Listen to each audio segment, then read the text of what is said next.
This is my first trip to Lebanon. My presence here is to observe myself the activity of UN-Habitat in Lebanon and today in Beirut after the explosion, and how our work have the impact to the community, to the people on the ground. The purpose of UN-Habitat's Executive Director's visit to Lebanon was multifold.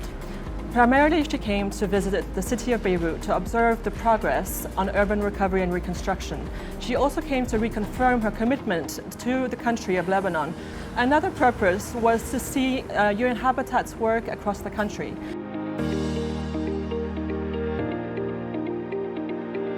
And I'm very, very happy here to see that it's very strong collaboration between the international bodies like UN-Habitat and the donors from Japan and also the municipal leaders. تم تأسيس برنامج UN-Habitat بلبنان أواخر 2006 وبلش فعلياً عمله ب 2007 ضمن مشروع كان هدفه إعادة أعمار ما تهدم بجنوب لبنان، حيث قمنا على مساعدة 21 بلدية ضمن 3 اتحادات بجنوب لإعادة وتنظيم عملية إعادة الأعمار ل 35 ألف وحدة سكنية كانوا تدمروا بشكل كبير.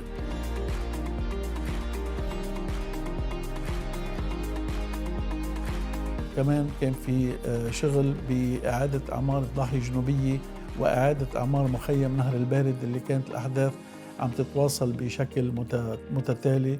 ولما بدأ النزوح السوري بناء على الخبرة اللي اكتسبناها بسنين اللي مرقت، قدرنا نحن كمان نساعد بعملية الإيواء للنازحين السوريين.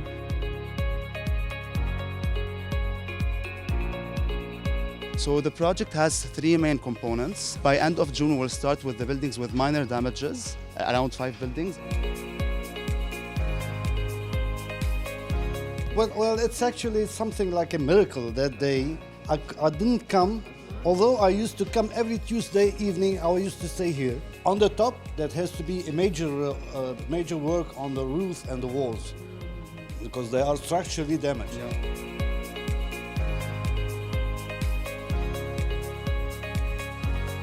The matter of sustainability for the United Nations and including UN-Habitat is very, very important to us. It's very close to our heart. And I think that in the way that we design our projects, we keep this in mind from the outset. So we work directly with communities, the communities which we try to serve. We work also with the local authorities who we're trying to support. We work at the national levels.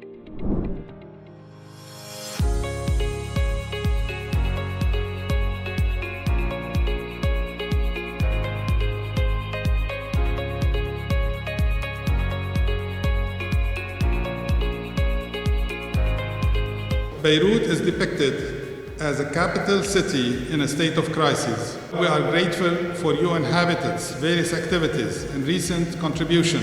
I can only say how much I admire the resilience of the people of Lebanon and reaffirm UN-Habitat's commitment to give all we can to support you. The UN-Habitat Beirut City Profile that we are launching today is a key reference to support the 3RF process. This report highlights the most important issues facing the city of Beirut. The Beirut City Profile comes to enrich our growing profiling portfolio in Lebanon, which so far includes 2 city profiles for Tripoli and Tyre, and over 29 neighborhood profiles, mostly on disadvantaged areas across the country.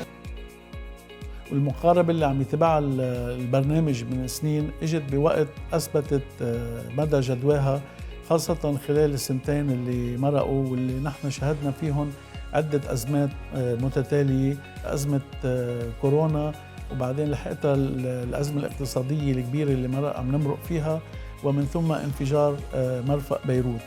هيدا المقاربة حقيقة خلت UN-Habitat تقدر يكون عندها دور قيادي بعملية الاستجابة لاحتياجات الناس.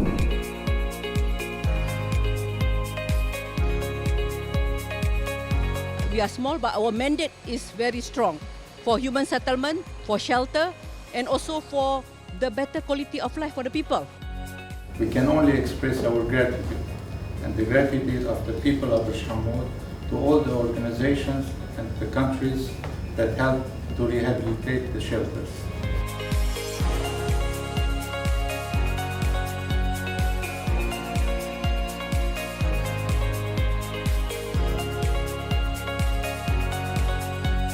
Appreciate the things that you have done.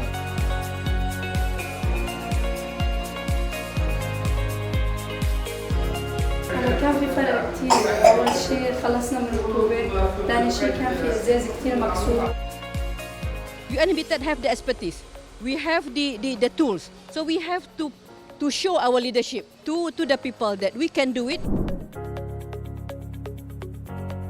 At the heart of UN-Habitat's approach in Lebanon, in the Arab region, and in fact across the world, is that when we approach communities, cities, neighborhoods, local authorities, and the development and humanitarian challenges that people face, is that we do so from a multi-sectoral approach. For example, one in Tripoli, funded by the Swiss Development Corporation.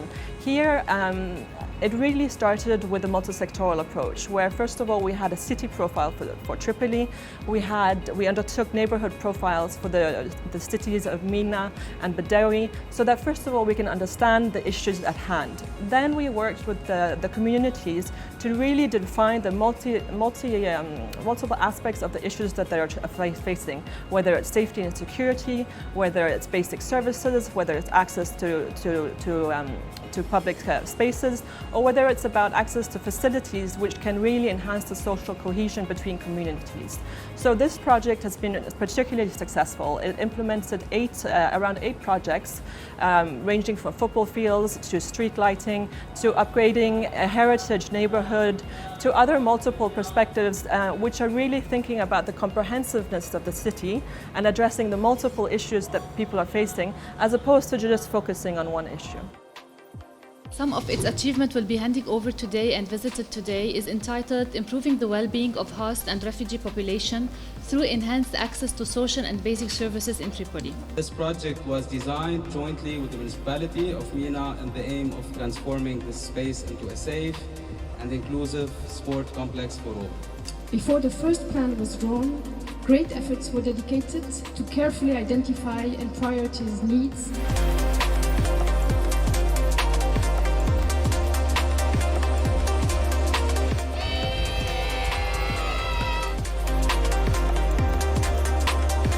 لبينا اللي بدنا اياه بيعملنا اياه، شغله ما بتسوى بيقول لي بدها عجبتك بقول له عجبتني وانتم عجبتونا هلا.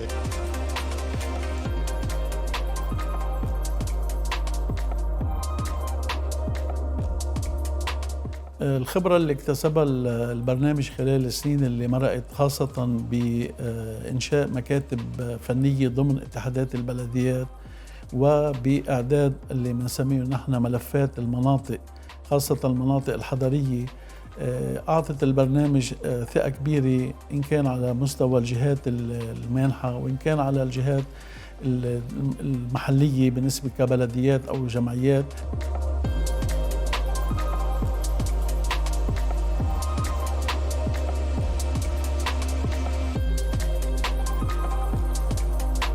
The Habitat Center is an exceptional center. It's a center which came about through the support from the UN Trust Fund for Human Security. We worked very closely with UN Women and UNICEF in establishing this multi-purpose let's say community center which serves, all the sectors, all the population groups in a very difficult neighborhood in Tabana and Jabal Mostan in Tripoli. And this is really an excellent example about how urbanization can really address social tensions. تعرفت على ناس جداد وصار عندي أصدقاء من وراء الاجتماعات، يعني صار عندي إنه مثل عائلة وحدة صرنا متكاتفين.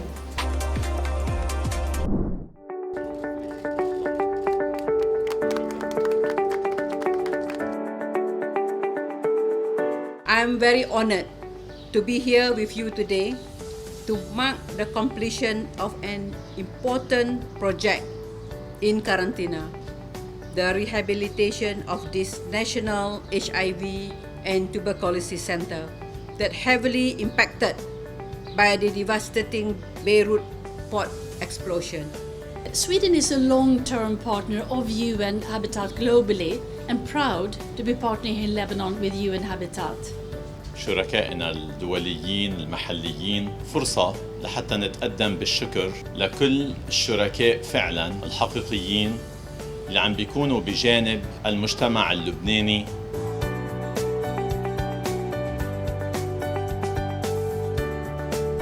Ultimately, what I really aspire for UN-Habitat as part of the United Nations family is really to make an impact on people's lives. You forget about all the bureaucracy, you forget about all the steps involved to actually delivering services to people on the ground. Then you think about the individual. You think about the individual, the mom, you think about the daughter, you think about the kids, you think about the youth, you think about the elderly, you think about the disabled. You think about the cities in which they live. So I call upon everybody, the global community, UN agencies, and also the donors, and I really hope that the government give us the full support.